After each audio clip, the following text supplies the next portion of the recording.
Nou, zo'n klein plantje, zo'n klein stekje als dit, ging voor rustig €1500 over de toonbank. Maar het kan nog gekker.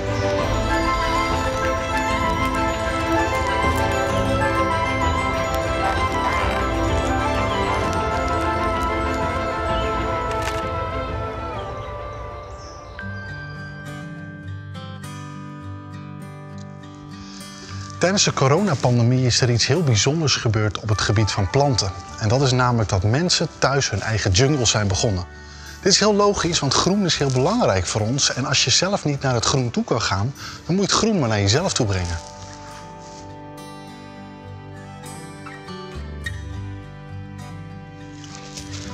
En vooral dit soort planten zijn dus enorm populair geworden. Planten met niet zozeer bloemen, maar hele mooie bladeren en mooie bladpatronen. Met name planten uit de aronskelkfamilie, daar komen deze twee planten ook uit. In de jaren 70 waren dit soort planten ook al behoorlijk populair, maar dit keer was het toch anders. Want nu konden mensen die opgesloten zaten in hun eigen appartement communiceren met elkaar via social media. Instagram, Facebook, YouTube, noem maar op. En mensen lieten dus graag zien wat voor een bijzondere planten zij in huis hadden.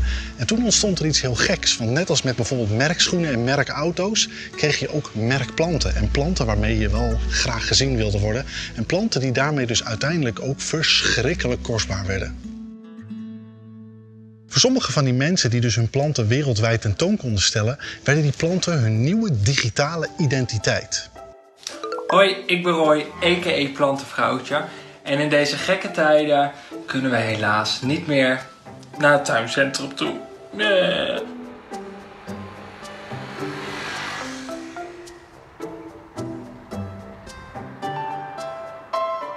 Ik wilde toch wel een naam die opviel en ja, waar mensen toch makkelijk bij konden komen. Het is natuurlijk als je aan planten denkt en aan plantenvrouwtje, dat klinkt gewoon goed. Maar het komt oorspronkelijk uit de term Crazy Cat Lady. Dus het oude vrouwtje met heel veel katten die alleen eindigt. Toen dacht ik, ja, eigenlijk ben ik wel een Crazy Plant Lady.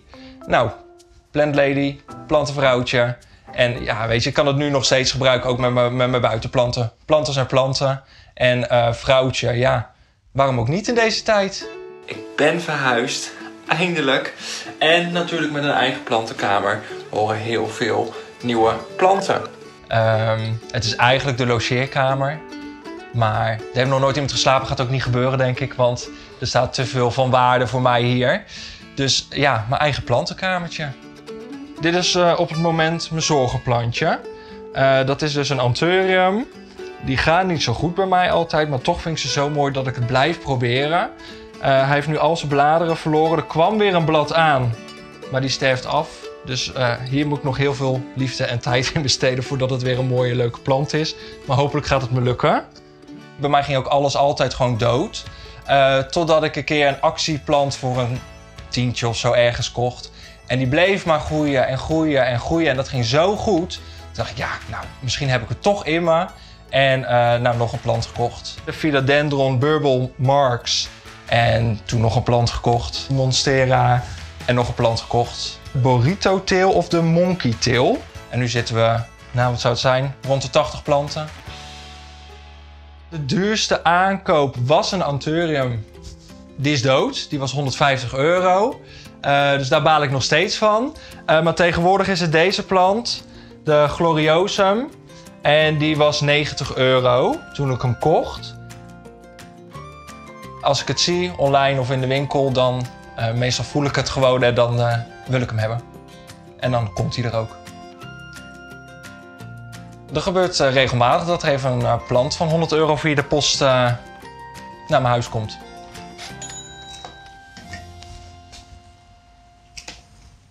Zo. Tadaa! Toen ik begon met mijn planten, dat is nu ongeveer 4-5 jaar geleden. Toen begon dat net een beetje op te komen, die plantengekte. En dat komt denk ik toch omdat steeds meer jongeren in steden wonen waar gewoon geen groen is. En ik denk dat je als mens toch groen om je heen wil hebben. Ik deed inderdaad wel mee aan die gekte. En dat is denk ik toch wel gewoon ook omdat ik heel goed gek te maken ben. Ik werd ook steeds hebberiger naar een plant met een bont blad, met variegatie. Want ja, dat is gewoon de rage op het moment. Je krijgt tegenwoordig, als je zo'n plant hebt, dagelijks wel berichten binnen of mensen een stekje mogen kopen. Ik kan deze door de plantengekte verkopen voor €100 per blad. Uiteindelijk is variegatie in een blad een afwijking in de plant. Dus ja, het is bijzonder, maar het hoort niet in de plant.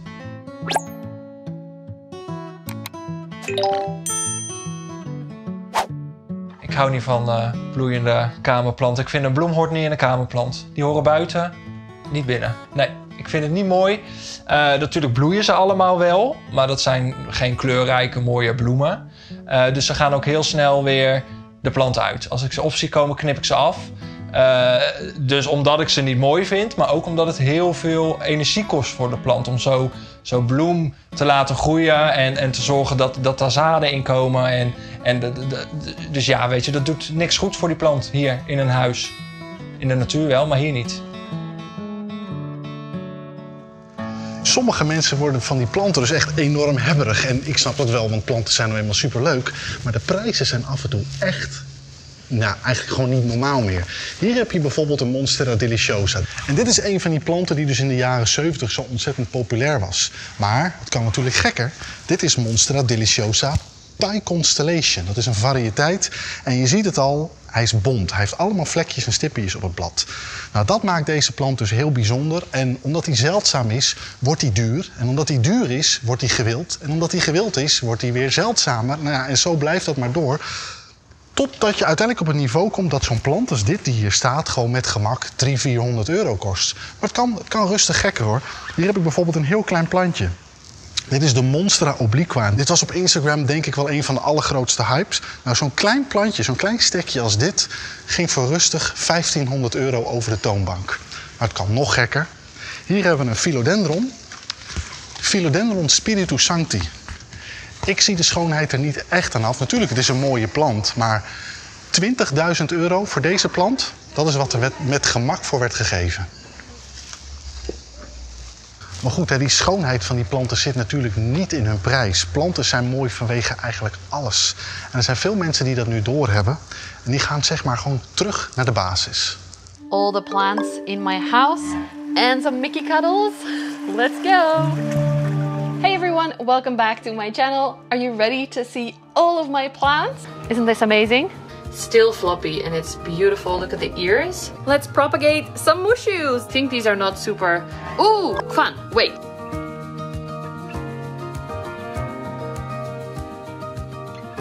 Ik denk dat mensen mij gingen volgen omdat ik heel enthousiast deelde over mijn planten. Ik had helemaal niet bijzondere planten of zo, maar vooral mijn enthousiasme en dan een klein beetje kennis en techniek van hoe vertel je een leuk verhaal bijvoorbeeld. Kijk, dit blaadje is dood, maar dit blaadje is nieuw. Of hoe ik ervoor zorg of zo. Ik maak er een verhaal van. Ik heb ook een hele specifieke smaak in planten en ik deel gewoon degene die ik leuk vind. Dus als een bepaalde plant heel hip was, dat kan. Maar ik vond die andere plant veel leuker en ik deel heel... misschien niet typische content soms, maar wel waar ik gewoon blij van word. Dit is Caspar. Zoals Caspar het spookje, want dit is een Philodendron Florida Ghost. En die heb ik gewonnen op Instagram met een giveaway. Toen had hij 1 blad wat zo dit formaat had. En nu is hij heel mooi groot en vol geworden. Dit is een Philodendron melanogrisum op zijn Nederlands. Als je plant in de natuur ziet, zijn het nooit perfecte blaadjes, denk ik. En dus probeer ik dat ook niet in mijn huis te creëren. Het is gewoon zoals het is. En het is prachtig. Ik vind het zelf best wel schokkend hoe gefocust mensen kunnen zijn op de hipheid van de plant of de prijs van de plant. Ik heb zelf, mijn duurste plant was 90 euro, nog steeds in alle jaren. En dat vond ik ontzettend veel geld. Daar heb ik maanden over na moeten denken. En nu is dat wel een beetje veranderd, omdat ik zie dat het bijzondere planten zijn, sommige. Maar dan nog vind ik het belangrijk om te focussen op degene die ik mooi vind en niet degene die hip zijn. Dit is Ferry. Sommige van mijn planten hebben namen. Dit is Ferry. Die heb ik gekregen als 1 blad stekje. En nu is hij te lang voor de paal al. Op de achterkant van deze plant hebben we ook een paar leuke. Dit is bijvoorbeeld mijn eerste velvet plant die ik had. Dit is Philodendron micans. Peach heet deze trouwens, want hij had een lekker zacht velletje. Zoals een peach. Persik. Ik word zelf heel erg blij van mijn planten. Allemaal zien ze er heel verschillend uit. De manier waarop ze groeien vind ik bij bepaalde planten heel erg leuk. In deze hoek heb ik mijn eerste terrarium. Eigenlijk is het een soort van kweekdoos voor de planten die een klein beetje extra aandacht nodig hebben of die ik zelf heel erg mooi vind, zodat ze veilig en goed kunnen opgroeien. Dit is een heel klein mini-versietje van een Anthurium metallicum. En vrij snel werden mijn planten te groot voor dit terrarium. Dus toen vonden wij dit terrarium. Tadadada. Je ziet hier bijvoorbeeld de plant waar het mee begon. Dit is een Anthurium varroqueanum. Dat was heel lang mijn wishlistplant, maar ik wilde hem eigenlijk niet kopen. Ook omdat hij heel duur was, maar ook omdat ik dacht, ik kan er toch niet voor zorgen. En heb ik heel erg geoefend met andere planten en andere Anthuriums om te kijken dat ik ze levend kon houden. Voordat ik investeerde in deze Queen Anthurium, dus de koningin van de Anthuriums. En dan kan dat blad helemaal hopelijk uitgroeien tot super groot. Ik denk sowieso dat mensen het prettig vinden om planten om zich heen te hebben, want het voelt als de natuur. En vroeger woonden we natuurlijk veel meer in de natuur dan we nu doen. Maar ik merk wel dat sowieso de hype die verplaatst. De aroids zijn bijvoorbeeld nu, de aronskelken zijn heel populair, nog steeds wel. Hoya's zijn heel populair geworden in de afgelopen jaren. En ik heb het idee dat begonia's nu heel hip aan het zijn. Misschien worden dat wel de volgende hype. Ik heb hier bijvoorbeeld een begoniaatje die rot had in zijn stammetje. En nu heb ik nog een heel mooi blaadje over wat ik je daardoor wel heel mooi kan laten zien. Maar helaas is die niet zo blij. Ik ga hem proberen te stekken en dan wellicht gaat hij het weer doen. Maar het is allemaal een experiment. Ik leer ervan en dat vind ik ook het leuke daaraan. Andere planten die hebben bontheid. En dat betekent dat elk blad eigenlijk een verrassing is met hoe het eruit komt. Dit is Luna, mijn Monstera variegata. Normaal krijg je soms dat noemen we een half moon blad in de Instagram-wereld. Super hippe term natuurlijk. Maar bij deze doet hij het elk blad. En ik vind dat super mooi. Ik vind dat echt heel gaaf. Maar dat witte deel heeft de plant eigenlijk niks aan. Dus daar moet je dan maar voor lief nemen dat dan die halve bladeren helemaal bruin kunnen worden. En dan ziet het er een beetje zielig uit. Zoals hier beneden ziet het er een beetje zielig uit. Als ik deze mooie planten post, dan krijg ik heel vaak de vraag of mensen een stekje mogen. En ik vind dat eigenlijk heel erg brutaal.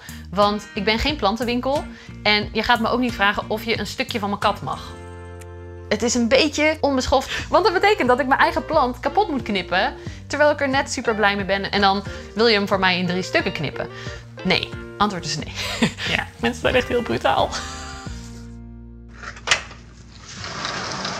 Ja, het nadeel van die plantenhype is wel dat we veel van dit soort planten nu achter slot en grendel moeten zetten, want ze worden echt gestolen. Maar weet je wat het voordeel is van planten? Het is geen kunstwerk, het is geen schilderij. Als je 1 plant hebt en je zorgt er goed voor, dan krijg je het vanzelf meer. En daardoor gaat die prijs ook dalen. Want dit zijn bijvoorbeeld stuk voor stuk planten die eigenlijk allemaal wel in de honderden euro's, soms zelfs duizenden euro's. Ik weet, deze is voor 1500 euro verkocht. Deze gaat nu nog steeds voor ongeveer 1000 euro. Deze, ik zou het niet eens meer weten, maar een hoop geld. Maar bijvoorbeeld dit is die Philodendron Pink Princess. En een paar jaar geleden betaalde je voor zo'n stekje nog ruim 100 euro. En nu 5,95 bij je lokale tuincentrum. Dus planten zijn leuk, maar het is wel een hele slechte investering. Ik zet ze maar weer binnen neer, want je weet me nooit.